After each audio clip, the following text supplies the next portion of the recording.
তাল গাছ সাধারণত উচ্চতায় ৪-৫ থেকে ৬-০ ফুট হয়ে থাকে। তাল গাছ সাধারণত দুই ধরনের হয়ে থাকে। একটি হচ্ছে স্ত্রী গাছ আর একটি হচ্ছে পুরুষ গাছ। পুরুষ ও স্ত্রী এই দুই ধরনের গাছ থেকে তালের রস সংগ্রহ করা যায়। পুরুষ গাছ থেকে তালের রস সংগ্রহ করার জন্য পুরুষ গাছে যে জটা থাকে তা নিচের অংশের মাথা কেটে নিয়ে জটাগুলো কলসির ভিতরে ঢুকিয়ে দিতে হয়। এরপর কলসি গাছের সঙ্গে বা ডালের সঙ্গে বেঁধে দিতে হয়। এভাবে প্রত্যেকবার পুরুষ গাছের তাল রস সংগ্রহ করার জন্য জটার নিচের অংশ কেটে নিতে হবে। স্ত্রী তাল গাছে যে মোচা বা পুষ্পমঞ্জরি আসে, তাহলে কাঠের ও বাঁশের দন দিয়ে আঘাত করার ফলে থেতলে গেলে তা কেটে দিলে মোচাগুলো থেকে ফোটায় ফোটায় রস পড়া শুরু করলে সাথে সাথে একটি কলসির ভিতর ঢুকিয়ে দিতে হবে। এইভাবে সকাল ও বিকালে গাছ থেকে তালের রস সংগ্রহ করা হয়। তাল রসের পাত্রে চুন দেওয়া হয় পানি বা রস পরিষ্কার রাখার জন্য। তবে তাল গাছ থেকে তালের রস সংগ্রহ করা অনেক কষ্টকর। তাল গাছ তাল রসের পাত্র নামিয়ে আনতে গাছে বাঁশ ব্যবহার করা হয়। এরপর একের পর এক জমে থাকা মোচা ভেঙে রস সংগ্রহ করে বাকি মাটির হাঁড়ি উপরে বেঁধে দিয়ে নিচে নেমে আসেন রস সংগ্রাহকরা। এই সদ্য পেরে আনা রসের ভেষজ গুণ বিপুল, তবে বেশিক্ষণ রেখে দিলেই নষ্ট হয়ে যাওয়ার সম্ভাবনা থাকে। সেই কারণে তড়িঘড়ি শুরু হয়ে যায় গুড় তৈরির প্রক্রিয়া। গুড় তৈরি করতে সময় লাগে 2 থেকে 3 ঘন্টা। তাল রসকে ফুটিয়ে ফুটিয়ে তৈরি করা হয় গুড়। ব্যবহার করা হয় এক ধরনের বিশেষ অ্যাসিড।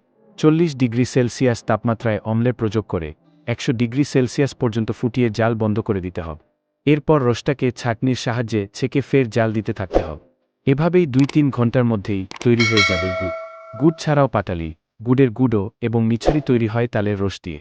স্বাস্থ্যসম্মতভাবে তালের গুড় উৎপাদনের জন্য রস সংগ্রহের পর পরিষ্কার কাপড় দিয়ে রস ছেঁকে চুলার উপর বসানো লোহার বা স্টিলের কড়াইতে ঢালা হয়।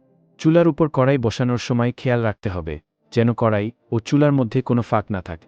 আরও খেয়াল রাখতে হবে যেন চিমনি থেকে ফ্লু গ্যাসের সাথে বের হয়ে যাওয়া ছাই কড়াইয়ের রসের সঙ্গে মিশতে না পারে। রস জাল দেওয়ার প্রথম অবস্থায় রসের উপরিভাগে যে গাদ বা ফেনা ভেসে উঠে তা যত দ্রুত সম্ভব ছাঁকনি বা হাতা দিয়ে উঠিয়ে ফেলে দিতে হবে। গাদ বা ফেনা উঠাতে দেরি হলে তা রসের সাথে মিশে জটিল অপরিশোধনযোগ্য অবস্থায় চলে যাবে। ফলে গুণগতমান সম্পন্ন গুড় উৎপাদন করা সম্ভব নয়। রস ঘনীভূত হয়ে সিরাপের মতো হলে কড়াইয়ের ফুটন্ত ঘনীভূত রস বা সিরাপ হাতলের সাহায্যে লাগাতারভাবে নাড়াতে হবে এবং খুব দ্রুত চুলার তাপমাত্রা কমিয়ে আনতে হবে। কড়াইয়ের চারধারে কিছু গাদ সৃষ্টি হয় যা লাগাতারভাবে তুলে ফেলতে হবে। চুলা থেকে গুড় নামানোর সময় নিশ্চিত করতে চাইলে হাতলের সাহায্যে সামান্য গুড় অর্থাৎ 1 চিমটি পরিমাণ গুড় 200 মিলি ঠান্ডা পানিতে ছেড়ে দিতে হবে।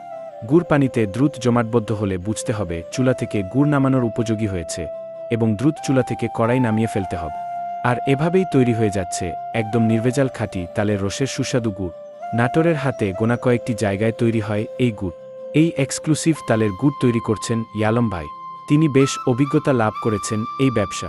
শীতকালে তালের রসের গুড়ের বেশ চাহিদা থাকে এবং দামও ভাল পাওয়া যায় বলে তিনি জানা।